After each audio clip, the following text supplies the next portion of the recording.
दोस्तों यह कहानी उस 17 साल की गरीब लड़की की है जो बहुत खूबसूरत होती है।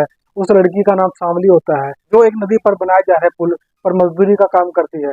एक दिन बहुत तेज धूप थी और उस तपती गर्मी से बचने के लिए अपने शरीर को ठंडा रखने के लिए शामली अन्य महिलाओं के साथ अपने शरीर को भिगो लेती है, भिगो कर काम करने लग जाती है। और तभी वहां पर उस पुल के 3 ठेकेदार होते हैं, उनमें से एक ठेकेदार दयाल होता है।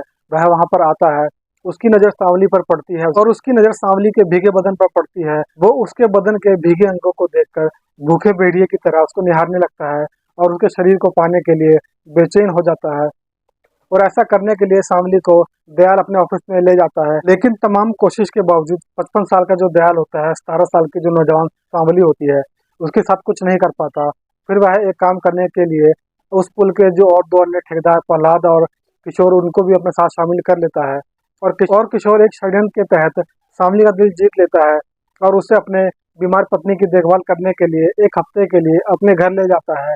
लेकिन उसे अपने घर ना ले जाकर एक सुनसान जगह पर बने हुए घर में ले जाता है, जहाँ पर प्रहलाद, दयाल और किशोर के अलावा और कोई नहीं होता है। वहाँ पर सांवली जाती है तो उसके हाव भाव देखकर वह डर जाती है और वह समझ जाती है कि यह सिर्फ उसकी इज्जत लूटने के लिए ये लोग इसको यहाँ पर लेकर आए हैं। दोस्तों यह सच्ची घटना है। आइए जानते हैं पूरी कहानी इस वीडियो में। लेकिन वीडियो में आगे बढ़ने से पहले बस आपसे यही रिक्वेस्ट है कि वीडियो को लाइक कर दीजिए और चैनल को सब्सक्राइब कर लीजिए ताकि मेरा हौसला बढ़ता रहे। जब सांवली उस कमरे में जाती है तो देखती है कि जिस आंटी की देखभाल करने के लिए ये लोग उसको वहां पर लेकर आए थे वह तो यहाँ पर नहीं थी। लेकिन जब वह उनसे पूछती है कि आंटी कहाँ पर हैं तो तीनों हंसने लगते हैं। किशोर बोलता है कि कौन सी आंटी, यहाँ पर तो हम तुम्हें अपनी देखभाल करने के लिए लेकर आए हैं, अपने काम के लिए लेकर आए हैं। अब यहाँ पर तू वही करेगी जो हम कहेंगे तुझे। और वह कहते हैं कि तुझे पता है तुझे यहाँ पर क्या करना है, यहाँ पर तुझे बचाने वाला कोई नहीं है, इसलिए नखरे दिखाने की जरूरत नहीं है। दोस्तों वो कमरे के बाहर भागने का प्रयास करती है लेकिन तीनों उसे अंदर ढकेल देते हैं और बाहर से दरवाजे को बंद कर देते हैं। अब दोस्तों तीनों शराब पीने लगते हैं, प्लान बनाने लगते हैं। पहले किशोर जाता है कमरे में और 1 घंटे तक तमाम कोशिश करने के बावजूद, लाख मशक्कत करने के बावजूद भी, क्योंकि वह शामली जो थी वह बहुत मेहनती थी, ताकतवर थी, नौजवान थी और किशोर भी थी, वह उसका कुछ नहीं कर पाते। और वह उसको मारता भी है, उसको पैसे का लालच भी देता है और उसको बोलता है कि हम तुम्हारे माँ बाप को मार देंगे, लेकिन वो एक भी नहीं सुनती। वह कहती है कि मुझे चाहे तुम जान से मार दो, लेकिन तुम जो चाहते हो मैं नहीं कर सकती, तुम्हारे साथ अपनी इज्जत को मैं नहीं बेच सकती। और उसके बाद प्रहलाद जाता है, उसका भी यही हाल होता है। दोनों बाहर आ जाते हैं। उसके बाद जो दयाल होता है वो भी कमरे में जाता है, बहुत लाख कोशिश करता है लेकिन वो भी नाकाम होकर बाहर चला आता है। अब तीनों समझ जाते हैं कि भाई यह किसी अकेले की बस की बात नहीं है। और जितना भी वह मना कर रही थी उतना ही इनके अंदर हवस की प्यास बढ़ती जा रही थी। वो उसको कमरे में बंद कर देते हैं। वो लोग फिर से शराब पीने लगते हैं।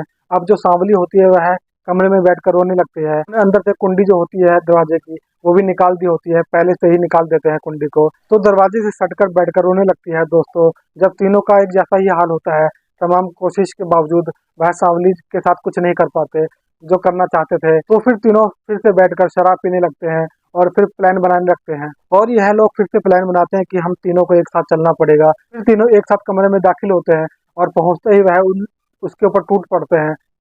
कोई उसका हाथ पकड़ लेता है, कोई उसके पैर पकड़ लेता है, कोई उसके बाल पकड़ लेता है। उसके बाद उसके कपड़े फाड़ देते हैं और वह अपने आप को बचाने की तमाम कोशिश करती रहती है, उनसे लड़ती रहती है। तो दोस्तों अपने गांव की लड़कियां और औरतों के बारे में सुना होगा, अक्सर देखा होगा कि उन्हें चाकू चलाने की आदत नहीं होती। सब्जियां काटने के लिए या फल काटने के लिए जब वह चाकू का इस्तेमाल करती थी तो उनका हाथ ही कट जाता था। तो बहुत सी ऐसी लड़कियां और औरतें होती हैं जो अपने इन काम को करने के लिए चाकू का इस्तेमाल ना करके एक हंसुए का इस्तेमाल करती हैं, जिसको दराती भी कहा जाता है। वह दराती का इस्तेमाल करती हैं। तो यह आदत होती है वह सांवली के अंदर भी होती है। सांवली भी दराती का इस्तेमाल करती थी। सांवली जब किशोर के साथ गाड़ी में आ रही थी तो उसने सोचा कि मैं जा रही हूँ आंटी जी की देखभाल करने के लिए, उन्हें फल काट कर देना पड़ेगा, सब्जी काट कर देना पड़ेगा, खाना बनाना पड़ेगा।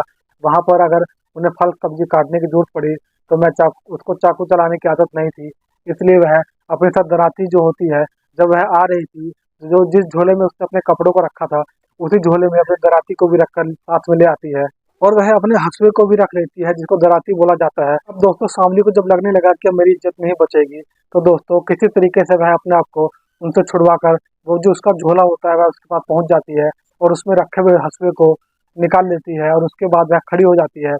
फटे हुए कपड़े, बिखरे हुए बाल और गोरी तो पहले से ही थी। उसका चेहरा एकदम से लाल हो चुका था, आंखों में आंसू भर जाते हैं। हंसुआ लेकर वह खड़ी हो जाती है। वह चाहती तो उनके ऊपर हमला भी कर देती, लेकिन उसे डर था कि ये लोग बड़े लोग हैं, अगर मैंने ऐसा किया तो मेरे माँ बाप को मार डालेंगे। तो दोस्तों, सांवली ने वो हंसुआ अपने गर्दन पर रख लिया और उससे कहा कि अगर मेरी तरफ आए तो मैं अपने आप को खत्म कर लूंगी। उसने बोला कि निकल जाओ यहाँ से, वरना मैं खुद को मार लूंगी, खुद को खत्म कर लूंगी। तो उसके बाद वो तीनों वहां से बाहर चले जाते हैं, दरवाजे को फिर से बंद कर दिया जाता है और फिर से शराब पीने लग जाते हैं। और इधर ये लोग शराब पीने लगे और उधर वह दरवाजे सटकर बैठ जाती है। सांवली सोचती है कि जब यह लोग फिर से अंदर आएंगे, दरवाजे आएंगे, तो मैं जो है फिर से अपना बचाव कर सकूंगी। वह हथियार लेकर वहीं बैठ जाती है। रात को 2-3 बजते हैं। उन लोगों को लगा कि यह सो गई है, तो जैसे ही वो लोग दरवाजे को ढकेलते हैं तो वह जाग जाती है, फिर से हंसुआ लेकर खड़ी हो जाती है। इस तरीके से वह अपने उन लोगों से बचाव करती है। उस रात को तो वह अपने आप को बचा लेती है। फिर अगला दिन हुआ, किशोर वहीं पर रुक जाता है और बाकी दोनों लोग साइड पर चले जाते हैं जहाँ पर पुल बन रहा था। रात को फिर वो तीनों इकट्ठे होते हैं। उसके बाद रात को फिर वही सीन दोबारा दोहराया जाता है। जैसे ही वह जाते हैं, उसको आहट लग जाती है। वह तुरंत अपनी दराती को लेकर सामने कर देती है, बस यही कहती है कि खुद को मार लूंगी। उन्होंने उसे लाख प्रलोभन दिया, धमकी दी कि तुम्हारे माँ बाप को हम मार डालेंगे, यह करेंगे, वो करेंगे। कहा कि कुछ भी कर लो, मेरी जान ले लो, लेकिन मैं अपनी इज्जत नहीं बेच सकूंगी तुम लोगों को, तुम लोगों के हाथ में नहीं दे सकती। तो दोस्तों, 2 रातें बीत गई थी, तीसरा दिन आ गया था। सांवली भूख प्यास से परेशान हो जाती है। वह सोचने लगती है कि कैसे करके मैं यहाँ से बाहर निकलूं। जो दयाल और प्रहलाद होते हैं वह वहाँ नहीं होते हैं, वह अपनी साइड पर जा चुके होते हैं जहाँ पर काम चल रहा था। वहाँ पर अकेला किशोर ही होता है। तो वह किशोर से बोलती है कि अगर तुमने मेरे बाप के पास नहीं लेके गए तो मैं अपनी जान दे दूंगी, मैं खुद की जान अभी ले लूंगी। तो तुरंत उसने हंसुए को अपने गले पर फिर से लगा लिया। एकदम निश्चय कर लेती है कि अगर यह लोग नहीं मानते हैं, ये लोग अगर नहीं लेके जाते तो मैं खुद को मार लूंगी। अब जो किशोर होता है कि उसको लगता है कि कहीं अपनी यह जान ना ले ले, तो उसने बोला कि चलो। तो वह कहता है कि ठीक है, मैं तुम्हें ले चलता हूँ, लेकिन वहां पर जाकर अगर तुमने किसी को भी कुछ बताया तो ठीक नहीं होगा, तुम देख लेना वहां पर क्या अंजाम होगा। दोस्तों जितना दोस्तों जितना सांवली ने इन तीनों को परेशान किया था, इन तीनों के अंदर हवस की प्यास उतनी ही बढ़ती जा रही थी।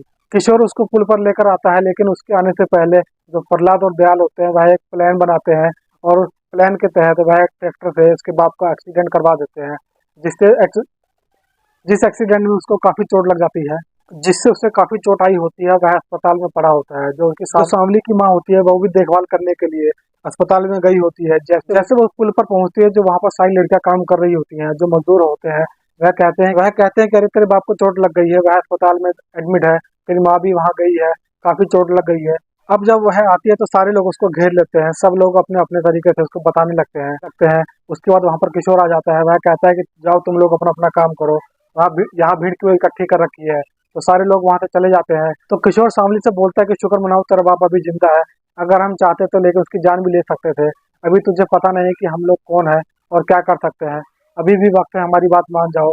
तो किशोर कहता है कि हमारी बात मान ले, हम जो कह रहे हैं वैसे ही कर, वरना तेरे साथ भी बहुत बुरा अंजाम होगा। अब दोस्तों, जब सांवली किशोर से यह बात सुनती है तो उसकी आंखों के आगे अंधेरा छा जाता है। वह सोचने लगती है कि क्या इंसान इस हद तक गिर सकता है, इतना घटिया सोच रखता है। फिर वो एकदम असहाय हो जाती है। उसके सामने एक ही चारा बचता है कि वो उन लोगों की बात मान ले या फिर अपने आप की जान दे दे, फिर या अपने माँ बाप को मरता हुआ देखे। फिर वह फैसला करती है कि क्यों ना मैं अपनी ही जान ले लूं। दोस्तों, फिर वो किशोर से कहती है कि ठीक है साहब, आप जैसा कहोगे मैं वैसा करूंगी, लेकिन मैं आपको 1 घंटे के बाद बताऊंगी। जब सांवली की बात वह सुनता है तो वह बहुत खुश हो जाता है। वह अपने काम धंधे में लग जाता है। सांवली इधर आती है, एक रस्सी उठाती है, तमाम वहाँ रस्सियां पड़ी हुई होती है और ऑफिस में चली आती है आत्महत्या करने के लिए। जब ऑफिस में जाती है तो उसे एक औरत काफी देर से देख रही होती है, जो सांवली से पहले किचन में काम करती थी, उसे देख रही होती है और उसके पीछे पीछे वह भी आती है और ऑफिस में घुस जाती है और उसको देखकर कहती है कि मुझे पता है तुम्हारे साथ क्या हुआ है। सांवली, यह लोग राक्षस हैं, वह किसी को नहीं छोड़ते, तुम्हें भी नहीं छोड़ा होगा। उन्होंने उन्होंने मेरे साथ भी ऐसा ही किया है। दोस्तों, जो सांवली के साथ जो कुछ भी हुआ था वह उस औरत को बता देती है। जब औरत को यह पता चलता है कि उसके बाप को जो चोट लगी है वह जानबूझकर लगाई गई है ताकि वह इसके साथ गलत काम कर सके, तो उसे बहुत गुस्सा आ जाता है। तो बोलती है कि सांवली, इस हद तक ये लोग गिर चुके हैं। उसको वो लेकर वह पुलिस स्टेशन चली जाती है और वहां पर उन लोगों के खिलाफ शिकायत दर्ज कर देती है। दोस्तों, 2 घंटे के बाद वहां पर पुलिस आ जाती है। तीनों लोग वहीं पर साइड पर ही मिल जाते हैं और तीनों को गिरफ्तार कर लिया जाता है। जो सांवली का केस बनता है वह तो बनता ही है, उसके अलावा उस औरत ने जो अपने ऊपर जो उसके साथ जो बलात्कार किया गया था उसका भी केस दर्ज करवा देती है। इन तीनों को उम्र कैद की सजा हो जाती है। जो ट्रैक्टर वाला होता है जिसने एक्सीडेंट किया था, उस आदमी को भी गिरफ्तार कर लिया जाता है, उसको 3 साल की सजा होती है। तो दोस्तों यह रही कहानी। अगर वो औरत ना होती तो सांवली आज मर जाती, किसी को पता नहीं चलता कि क्या हुआ था। दोस्तों वो जो तीनों होते हैं लंबे समय से यही कर रहे होते हैं, उनको अपने किए की सजा मिल जाती है और सांवली के जो माँ बाप होते हैं उनको मुआवजा दिया जाता है। दोस्तों यह कहानी यहीं पर खत्म होती है। दोस्तों यह कहानी आपको कैसी लगी? मुझे तो बहुत अच्छी लगी। मुझे लगा कि आप लोगों से शेयर करनी चाहिए। अगर आपको जरा से भी अच्छी लगी हो तो वीडियो को लाइक कर दीजिए और चैनल को सब्सक्राइब कर लीजिए ताकि मेरा हौसला बढ़ता रहे। मिलते हैं अगली वीडियो में। जय हिंद।